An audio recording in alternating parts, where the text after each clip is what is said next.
Hi guys, welcome back to the channel. So I'm back at the lockup today. Got a couple of wee bits on my way to do. I've got these wee dowels that we talked about in a previous video. So first thing I'm going to do is try and get the screen back on this bike. I've also got a tank protector, it's called.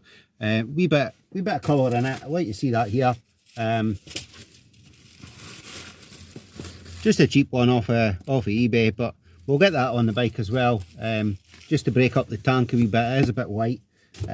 So yeah, a couple of wee jobs to do. Hopefully get the carbs in today as well, so we can get it at least started and get it running.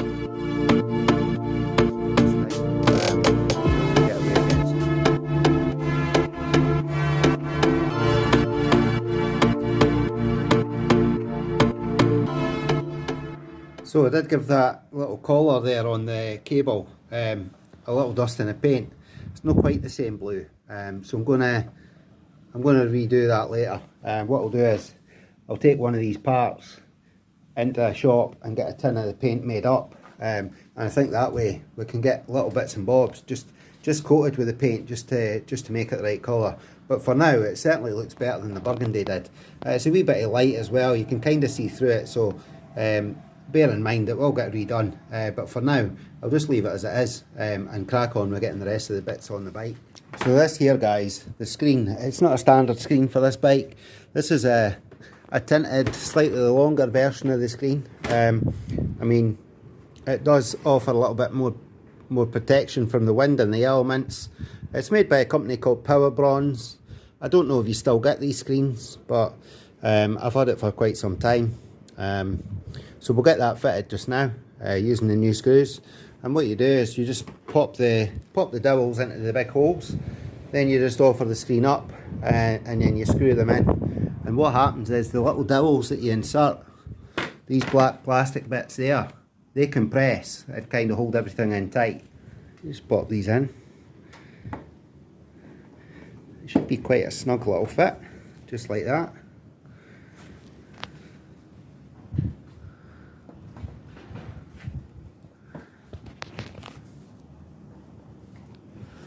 Trying to get them in properly is a wee bit difficult. Don't think that one's quite lined up. There we are. Right, so guys, one of the little tips for getting these in. Sometimes they just don't want to go, and if you just put one of the screws in, it gives you something just to give it a little bit of a wiggle. Now sometimes, there we go, that's it starting to go now. There we are, that's it in. And sometimes they're a wee bit tighter than you would imagine, and they just need a little bit of persuasion just to get in there, shall we say. So you can take that back out so we can get the screen back on.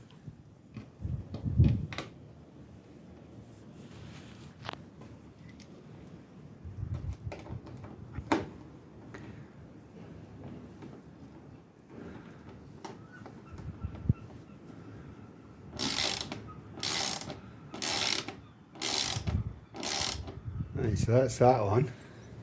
I also have a matching Power Bronze headlight cover, and that just goes on with the little sort of velcro pads on each corner, but I've not got it here just now. We'll get that fitted at a later date. So we're giving that front end just a wee clean there, just with some of this product here. It's just a Demon Shine. You just spray it on, wipe it off. It's got rid of some of the marks, most of the marks. There is a wee bit here that I'm not keen on. It is a wee stone chip, but I'll probably just get a touch-up pen for that just now. But yeah, apart from that, the paintwork still looks pretty good. Obviously I've not cleaned up the back end, that's not had any attention yet at all. Just this front bit we're working on.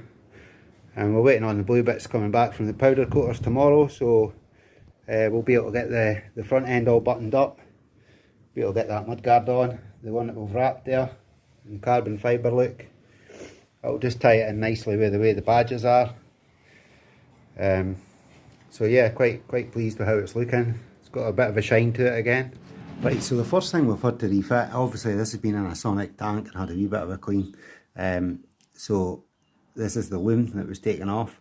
And it's fairly tricky to get into the connectors. I think it's just carb heaters here.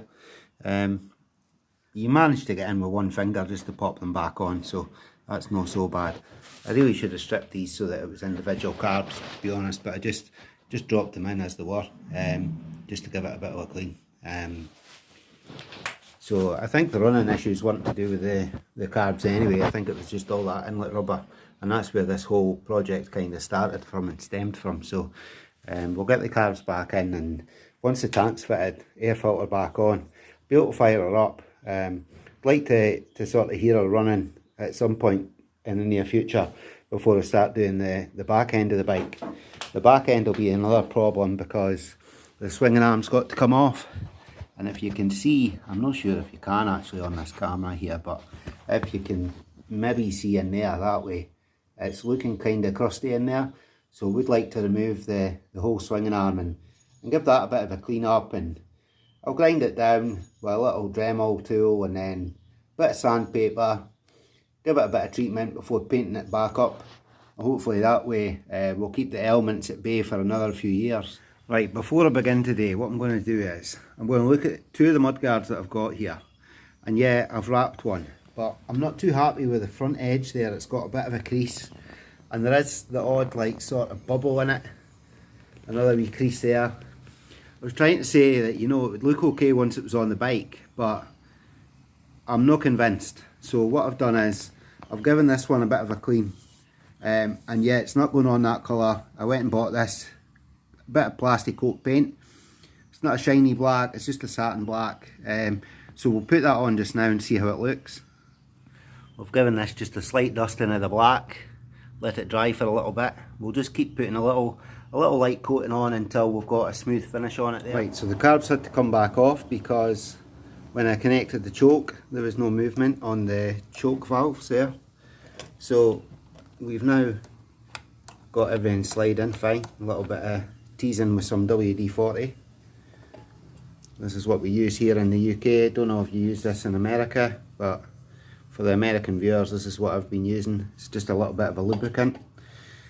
But yeah, that's certainly freed that off. Right, so I just realised as well as the choke not moving, the bracket was on one carb in instead of the end carb, which was easily rectified. Must have been when I stripped them in house. I've just put them together wrong, but that's that choke on there now. And if you pull the choke levers up here, if you pull that on, everything actuates as it should. So that's another problem cured. We've just put on the fuel line now, so the fuel line comes underneath the frame there, just in between the coils, into the bottom of the carbs. You've got the inlet there, just a little clip holds it into place. I don't know if I can let you see that there. Just there, you see that's the fuel line there, easy enough to get to. You've also got an electrical connector on these carb heaters, and that goes into this loom here. It's fairly simple, it's just a two-prong connection. So the next thing that we'll have to do now, obviously, we'll remove all the cloths that are preventing sort of debris falling into the actual engine. We'll remove them out of the way. We'll line up the attachment clips. There should be sort of four sort of Jubilee type clips for the inlets, and it's basically just the hardest part is trying to get the carburetors to be seated in fully, and then we just tighten them all up, and then from there it's just airbox stuff. Right, so this is the breather intake pipes. They just sit on the top, and as you can see there is a little locator there, just so that they sit straight and they don't move about. And on the body of the carbs there, you'll see that there's a pin. So that just has to sort of sit on that pin and locate like that.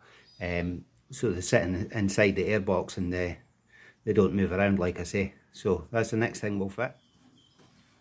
They're fairly simple to fit on. They are a bit tight. They are sprung, as you can see. You just have to give them a gentle sort of tease, get them on there.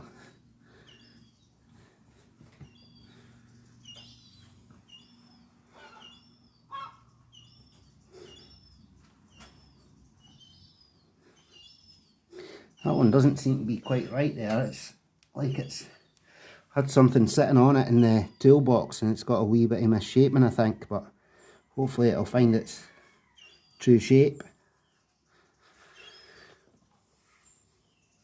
Last one.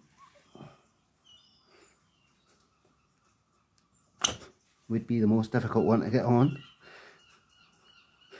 And if you do struggle to get these on, you know, a little bit of sort of lubricant round the edge of the carb there just to help these rubbers into place. would be fine.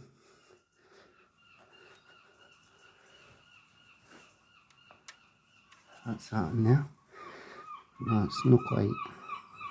That one's just got a wee bit of a fold to it. That's us now.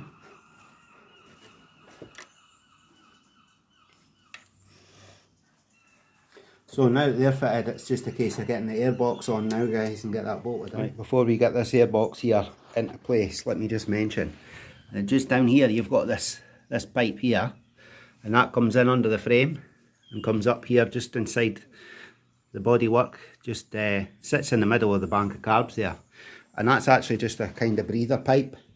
So when you've got this in position, it goes in just at that bottom there. Okay. Right, so I've not attached the fuel line or anything like that underneath here, or the electrical connection. I've just put it in place because I want somewhere safe for it to sit, and we can sort of give it a wee bit of demon shine spray and try and give it a wee clean. It's sitting in this lockup, it's looking a wee bit wet as well, as you can see. So we'll give it a wee clean and a polish for now, and then we'll connect everything up.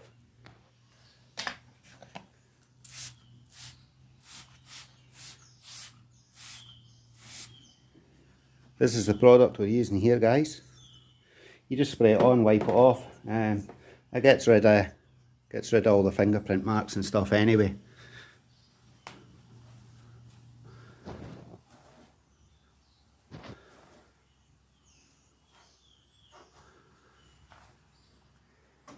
Right, we've got it all on. It's going to take a wee bit of time to get some fuel into the carbs anyway, so I'll give it a wee turn over and hopefully I don't drain the battery here. Oh, there we go, guys. Fire in the hole.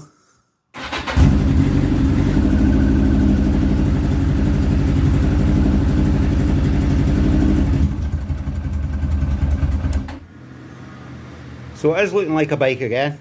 Kind of. Obviously I've not put the seat on, or I've not given the back end any attention yet, and the front end we are still waiting on the mudguard kind of drying, so you can see how it looks. And for some of you it might not be as smart as the carbon wrapped one, but for me I think it just looks a hell of a lot tidier. There isn't any air bubbles in paint, so for me that's the one that's getting used. And you know, if it does start to get little stone chips and stuff in it, then I'll address that at a later date, but for now it looks nice and clean and tidy. So we'll get that fitted to the front. As you can see, we've got some of the blue bits sitting on here now already, just to sort of see what they'll look like.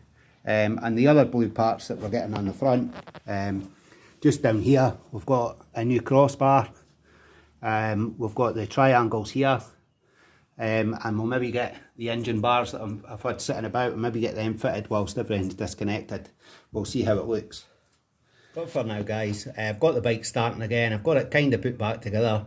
I'm going to end this video here. I'm going to thank you all for watching, and hope you hit the like and subscribe, and we'll see you on the next video. Bye for now.